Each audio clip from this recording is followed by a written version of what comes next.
بسم اللہ الرحمن الرحیم صلاۃ دائما بارک وسلم وصلی علیہ۔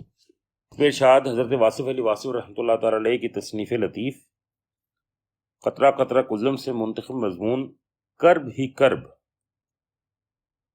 مکان بنایا گیا، خوبصورت، بہت ہی خوبصورت، دیکھنے والے خوش ہو گئے۔ سوچنا پڑے گا کہ اگر دیکھنے والے خوش ہوں تو کیا اس مکان میں رہنے والے لازمی طور پر خوش ہوں گے؟ خوش کرنے والا ضروری تو نہیں کہ خوش رہنے والا بھی ہو۔ پھر یہ سب کیا ہے؟ ہم کیا کر رہے ہیں؟ اگر ہم خوش ہوں تو لوگ خوش نہیں رہنے دیتے، اور اگر لوگوں کو خوش رکھا جائے تو ہم رہتے ہی نہیں، خوش کہاں سے رہیں گے؟ کیا لوگ ہمارے مقدر کا غیر معاون حصہ تو نہیں؟ ہر آدمی اپنے علاوہ گروہ کو لوگ کہتا ہے، خود بھی اسی گروہ میں شامل ہے، لیکن وہ خود کو شامل نہیں سمجھتا۔ خود کو کردار سمجھتا ہے اور دوسروں کو کردار کش۔ ہم سب ایک سمت کو چل رہے ہیں اور سب کا رخ الگ الگ ہے۔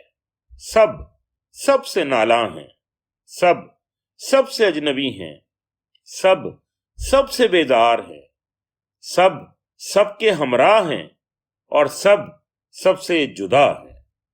سب کے سب مشکل میں ہیں اور سب کے سب بھاگ رہے ہیں اور کوئی کسی کو راستہ نہیں دیتا۔ سب بظاہر متحرک انسان ایک ظالم جمود اور تعطل کا شکار ہیں۔ سب بھیڑ میں شامل ہیں اور سارے اکیلے ہیں۔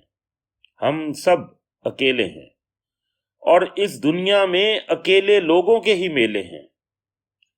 سب سوچ رہے ہیں کہ آخر سوچ مفلوج کیوں ہے؟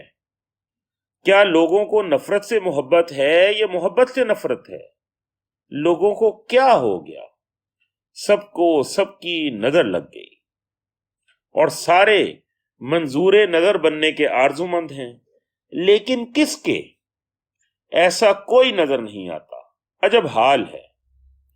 ہمیں لاشعوری طور پر کسی شدید خطرے کا احساس ہے، ہم اسی لیے بھاگ رہے ہیں، لیکن خطرہ کیا ہے یہ ہمیں معلوم نہیں۔ خطرہ ہمارے پیچھے بھاگتا ہے؟ نہیں، خطرہ تو ہمارے ساتھ بھاگ رہا ہے، ہمارے ہمراہ ہے، ہمارے سامنے ہے۔ ہم اپنے لیے خود ہی خطرہ ہیں، ہم خود ہی اپنے محبوب ہیں اور خود ہی حاسد ہیں۔ ہم اپنے ہی سب سے بڑے دوست ہیں اور خود ہی سب سے بڑے دشمن۔ ہم بڑے کرب میں ہیں۔ کرب ہمارے دور کی سب سے قوی علامت ہے۔ ہم نے خود ہی ایک ملک بنایا اور خود ہی سوچ رہے ہیں کہ ہم نے اسے کیوں بنایا۔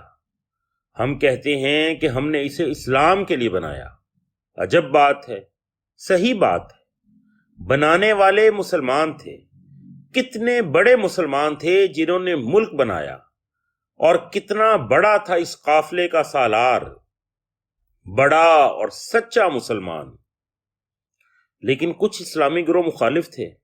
کون صحیح مسلمان تھا، بنانے والا یا مخالف؟ کتنا اسلام چاہیے پاکستان کو قائم رکھنے کے لیے؟ جتنا قائد اعظم کے پاس اسلام تھا، اس سے زیادہ یا اس کے علاوہ اسلام کی کیا ضرورت ہے؟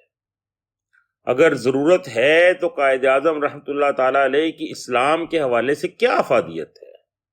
اس کا اسلامی تشخص کیا ہے؟ ہمارے خیال میں وہ تشخص مکمل ہے، اسلامی ہے۔ پاکستان بنانے کی حد تک تو اسلام آج سے نصف صدی پہلے ہی موجود تھا۔ اب مزید موجودگی کیا ہے؟ غور طلب بات ہے۔ پاکستان کی خاطر جان دینے والوں کا ایمان مکمل نہ ہو تو ان کی موت شہادت نہیں ہے۔ اگر شہادت ہے تو وہ ایمان کامل ہو سکتا ہے۔ جس اسلام نے وحدت عمل پیدا کی وہی اسلام برحق تھا۔ وحدت فکر اقبال علیہ الرحمہ نے پیدا کی، اس کا اسلام برحق تھا۔ اب اور کیا چاہیے؟ جس بات سے قوم میں وحدت عمل پیدا نہ ہو وہ اسلام تو نہیں ہو سکتا۔ علماء صاحبان فیصلہ کریں ورنہ کرب مسلسل رہے گا، لوگ اذیت میں مبتلا رہیں گے۔ جس اسلام نے ملک بنایا اب اسی اسلام سے ہی اس کی بقا قائم ہو سکتی ہے۔ کچھ لوگ کہتے ہیں اور سچ ہی تو کہتے ہیں کہ قیام پاکستان جمہوریت کے لیے تھا، مسلمانوں کی اکثریت نے ملک بنایا۔ بجا درست، یہ اکثریت ہندو اکثریت میں اقلیت تھی، یعنی اقلیت کے اکثریتی فیصلے سے ملک بنا۔ عجب بات ہے، اقلیت کا اکثریتی فیصلہ بڑا طاقتور ہوتا ہے۔ خدا نہ کرے آئندہ بھی ایسا ہو، ممکن ہے ایسا ہی ہو۔ بہرحال کرب کا عالم ہے۔ صاحبان فکر بڑے کرب میں ہیں کہ جمہوریت کے دائی حکومت میں بھی ہیں اور جمہوریت کے پرستار سڑکوں پر بھی ہیں۔ اصل جمہوریت کے طالب کون ہیں؟ جمہوریت ہی جمہوریت ہے، کرب ہی کرب ہے۔ اللہ خیر کرے، اندیشے پیدا ہوتے رہتے ہیں، ہمیں ہر طرف سے خطرہ ہے۔ آخر کیوں ہے؟ ہمارا کیا قصور ہے؟ ہم ڈر رہے ہیں۔ ہم کیوں ڈر رہے ہیں؟ ہمیں ڈر سے نجات دلانے کے دائی خود تو نہیں ڈر رہے۔ نہیں، ایسے نہیں ہو سکتا۔ ممکن ہے ایسے ہی ہو، خدا کرے ایسے نہ ہو، لیکن کچھ بھی نہیں۔ ہم نے کامیابی کا معیار ہی غلط بنا رکھا ہے۔ ہم طاقت، شہرت، دولت، مرتبے کو کامیابی کہتے ہیں۔ کامیابی یہ تو نہیں۔ کیا ہم نے آخرت پر ایمان چھوڑ دیا؟ ممکن ہے ایسے ہی ہو۔ کامیابی مغرب کی تقلید میں نہیں، کامیابی تو اللہ کے حبیب صلی اللہ علیہ وآلہ وسلم کے تقرب میں ہے۔ ہم بھول گئے۔